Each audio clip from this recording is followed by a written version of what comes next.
Good morning, student. Myself Saurav Srivastava started going to teach you today history, and in today's class I am going to discuss about chapter 3, and the chapter name is the Delhi Sultanate. And in today's class I am going to discuss about two topics. Mainly two topics I am going to discuss. First topic name is Muhammad Ghori invasion, okay, and the second topic establishment of Delhi Sultanate. Establishment of Delhi sultanate में ही हम discuss करेंगे Delhi the capital कब बना और source of information, मतलब उस समय की हिस्ट्री की इंफॉर्मेशन हमें कहाँ से मिली, इस बारे में भी हम डिस्कस करने की कोशिश करेंगे. Okay, today the first part of this chapter and I hope कि 3 to 5 पार्ट्स में ये चैप्टर क्या होगा आपका खत्म हो जाएगा. तो आप बहुत अच्छे से और ध्यान से इस चैप्टर को सुनेंगे. Okay, listen carefully.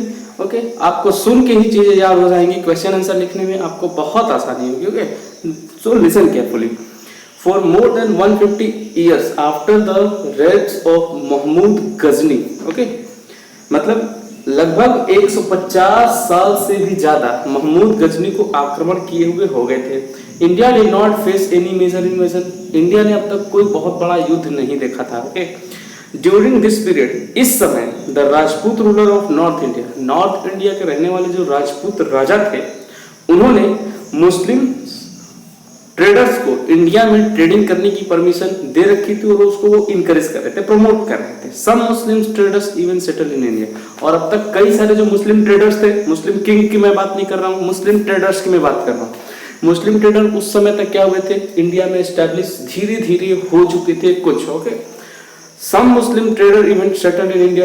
The Sufis also began to enter India around this time. और उस टाइम पे जो इंडिया में मुस्लिम में एक सूफी लोग आते हैं, सूफी संत होते हैं एक तरह के, तो वो लोग आए और इंडिया में धीरे धीरे उन्होंने भी अपना प्रचार प्रसार क्या किया, शुरू किया. मोहम्मद गोरीज इन्वेजन, मैंने बोला था पहले टॉपिक में डिस्कस होगा मोहम्मद गोरी इन्वेजन. तो चलिए शुरू करते हैं. In the 12th century, okay, 12th century यानी कि 12th century के शुरू में ही the Ghori dynasty based eight घोर इन अफगानिस्तान. जो घोरी डायनेस्टी थी, घोरी जो डायनेस्टी थी और अफगानिस्तान की रहने वाली थी, कॉन्कर्ड गजनी, गजनी ने क्या किया, उसको जीत लिया. ओके, मोहम्मद गोरी जो वहां का राजा था उस समय का, मोहम्मद गोरी और घोरी रूलर. मोहम्मद गोरी जो एक घोरी रूलर था, घोरी की स्पेलिंग अगर आप जानना चाहें तो देखिए GHORID, ये घोरीड है, GHORID, घोरीड, जिससे मोहम्मद घोरी बिलोंग करता था. ये घोरीड एक डायनेस्टी है. क्या है, डायनेस्टी, जिससे मोहम्मद घोरी क्या करता था, बिलोंग करता था. ओके, मोहम्मद घोरी ने उसको जीत लिया, इन्वेडेड इंडिया, और वो इंडिया में एंटर करता है and occupied Punjab and Sindh around 1190. Okay, और 1190 के आसपास यानी कि 1190 के आसपास मोहम्मद गोरी ने पंजाब और सिंध का कुछ एरिया जीत लिया. पृथ्वीराज चौहान थर्ड, राजा का नाम याद रखिएगा, पृथ्वीराज चौहान थर्ड, ठीक है ना, राजा का नाम याद रखिएगा.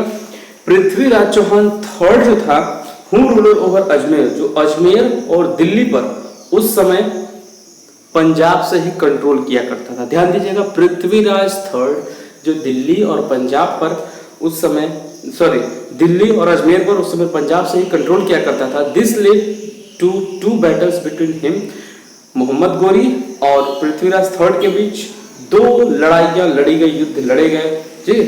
कहां पे, तो एट तैरन नियर दिल्ली, दिल्ली के निकट तैरन जगह पर ये लड़ाई लड़ी गई.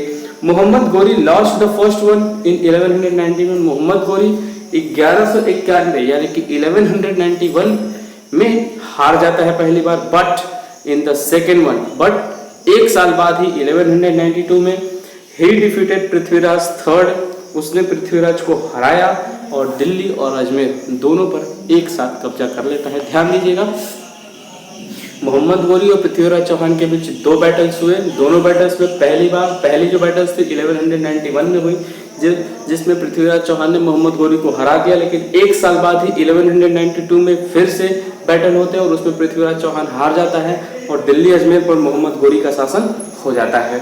ओके, आफ्टर विनिंग सम मोर टेरिटरीज, कुछ और राज्य जीतने के बाद मोहम्मद गोरी कुछ और राज्य जीतने के बाद वो डिसाइड करता है इंडिया को छोड़ना।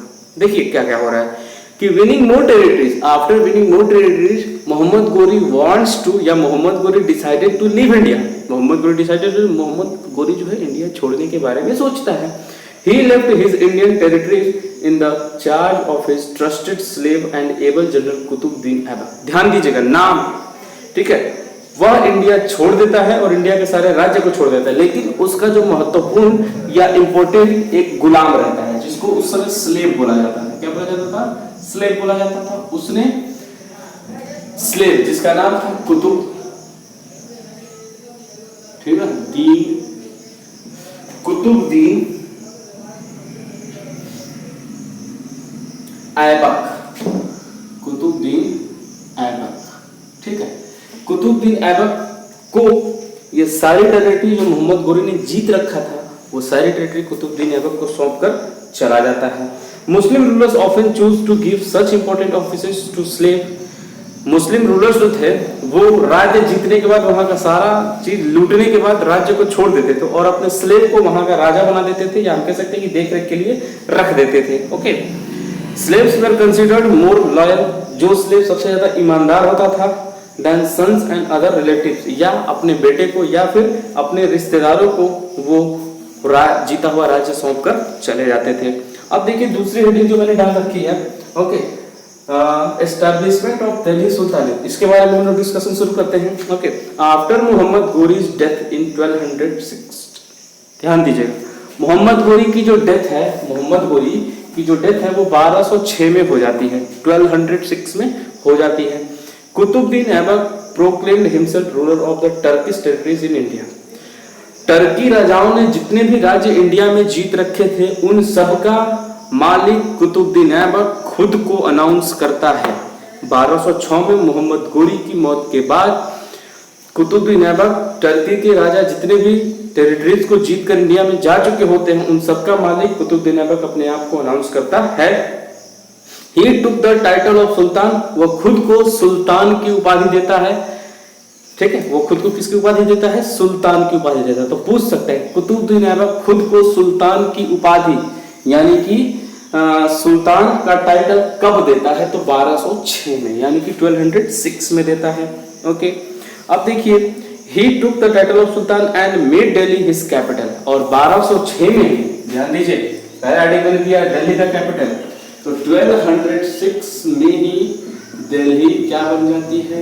इंडिया की कैपिटल बन जाती है। ये राजाओं की बात चलिए, मुस्लिम राजाओं की। अभी अंग्रेजों ने भी कोलकाता से दिल्ली अपनी राजधानी को ट्रांसफर किया था, तो उसकी बात हम बाद में करेंगे। वो 1911 में हुआ था, तो उसकी बात जब आएगी तो हम किया जाएगा। ये बात क्लास 8 में पढ़ाया जाएगा आपको कि 1911 में अंग्रेजों ने दिल्ली को कैपिटल बनाया था, लेकिन मुस्लिम के टाइम में जो दिल्ली कैपिटल बनी थी वो कब बनी थी? 1206 में बनी थी। Okay, this was the beginning of the Delhi sultanate, और यहीं से दिल्ली सल्तनत की शुरुआत होती है। जो हमने हेडिंग इस चैप्टर का दिया है द दिल्ली सुल्तानेट, तो इसको हिंदी में कहते हैं दिल्ली सल्तनत। क्या कहा जाता है? दिल्ली सल्तनत कहा जाता है। तो दिल्ली सल्तनत की शुरुआत कब होती है?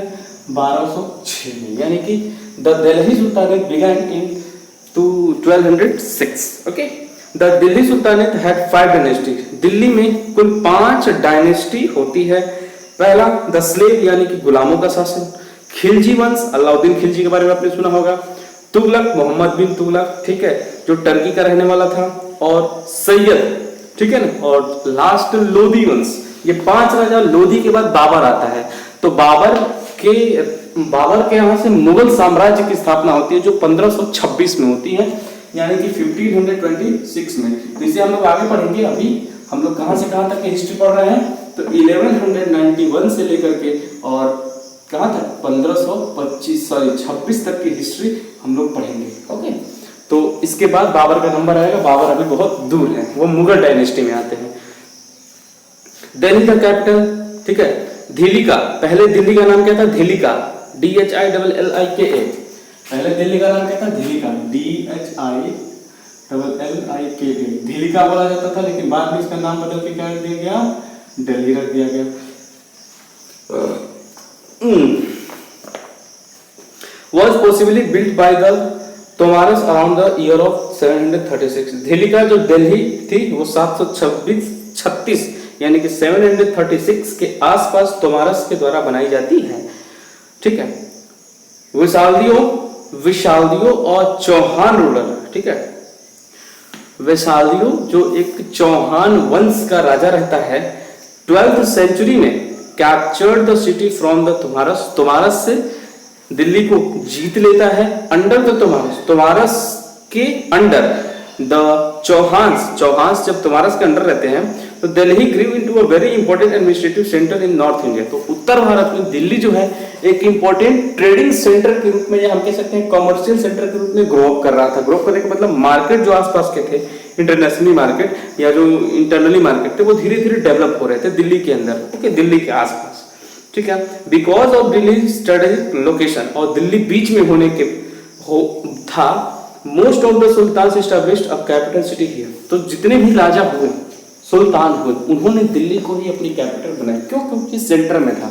यहाँ से बहुत इंडिया के बहुत सारी टेरिटरी जो थी वो आसानी से कवर हो जाती थी। सोर्स ऑफ इंफॉर्मेशन, कहाँ से ये हमें जानकारी मिली? तो historians have learn about the Delhi sultanate from archaeological and literary source material. देखिए, जितने भी हिस्टोरियंस होते हैं, इतिहासकार जो इतिहास का अध्ययन करते हैं, पढ़ते हैं, उन्होंने दिल्ली सुल्तानेट के बारे में दो जगह से जानकारी प्राप्त की। पहला, आर्कियोलॉजिकल डिपार्टमेंट ऑफ इंडिया, मतलब जो पुरानी चीजें खोजी गई उससे कुछ फैक्ट निकालने की कोशिश की गई। और दूसरा, रिटेन लिटरेरी, मतलब जो पहले क्या राजा होते थे तो अपना इतिहास वो लोग लिखवाते थे, हिस्ट्री लिखवाते थे, तो कुछ इंफॉर्मेशन वहां से इनको मिली और दोनों को जोड़ करके इन्होंने सोर्स ऑफ इंफॉर्मेशन पाया। The archaeological source material included buildings such as forts. Archaeological में क्या क्या आएगा, पुरातात्विक ने क्या क्या खोजा? तो पहला, फोर्ट्स, किले, टॉम्ब्स, प्लेसेस ऑफ वर्शिप, पूजा करने की जगह, आर्टिकल्स जो लिखे गए थे जैसे कि वेपन्स, हथियार, टूल्स, कॉइन्स, क्लॉथ्स, कपड़े, ऑर्नामेंट। इन सारी चीजों से हमें उस समय की जानकारियां थोड़ी बहुत मिलती हैं और थोड़ी बहुत हम उसको जोड़ देंगे। Okay, the literary sources included the writing of travellers. Literary में क्या था कि जो भी ट्रैवलर्स उस समय घूमने आए, हमारे देश में घूमने आए, उन लोगों ने उस समय के भारत के बारे में लिखा। स्कॉलर, विद्वान आए, officers and court historians of the period being close to the court, these authors wrote mainly about the life of the urban administrative centre. साथ में इंडिया जब वो आए तो इंडिया के उस समय की कंडीशन, इंडिया के लोग यानी कि इंडिया की सोसाइटी उस समय कैसी थी उसके बारे में लिखा। ठीक है, और साथ में बहुत कुछ चीजें उन्होंने लिखा जिससे हमें जानकारी मिलती है और उसके आधार पे हम अपनी पास्ट की हिस्ट्री को तय करते हैं। There works do not say much about rural life. उनका जो लिखा हुआ चीज है वो बहुत ज्यादा गांव की चीजों के बारे में नहीं बताता। इब्न बतूता, नाम याद रखिएगा, इब्न बतूता, ठीक है ना। Rihla gives a valuable information about the during the sultanate period, मतलब दिल्ली सुल्तानेट पीरियड के बारे में जानकारी हमें इब्न बतूता की बुक से मिलती है। The court historians who were patronised by the ruler wrote तारीख बोला जाता था। तारीख एक होता था और एक होता था तवारीख। तो तारीख का मतलब डेट और तवारीख का मतलब जो हिस्ट्री लिखते थे अपने लैंग्वेज में, फारसी लैंग्वेज में पहले हिस्ट्री लिखी जाती थी। तो तारीख का मतलब होता था डेट और तवारीख का मतलब होता था क्या, जो राइटर होते थे, मतलब जिनको राजा हिस्ट्री लिखने के लिए रखते थे उनको तवारीख बोला जाता था। ठीक है ना, तो तवारीख जो थे हिस्टोरियंस बोला जाता था। However they usually wrote to please their patroner, वो वही चीजें लिखते थे जो उन्हें अच्छी लगती थी। मतलब कभी कभी वो राजा की बुराइयां भी लिख देते थे, मतलब कभी कभी राजा उनको सपोर्ट नहीं करते थे तो राजा की बुराइयां भी लिख देते थे, जिससे हमें उस समय के राजा के बारे में एग्जैक्ट इंफॉर्मेशन नहीं मिल पाती। Okay, their works do not say much about rural. Okay, तो however they usually wrote to please their patroners, this is one the drawback of the scholar.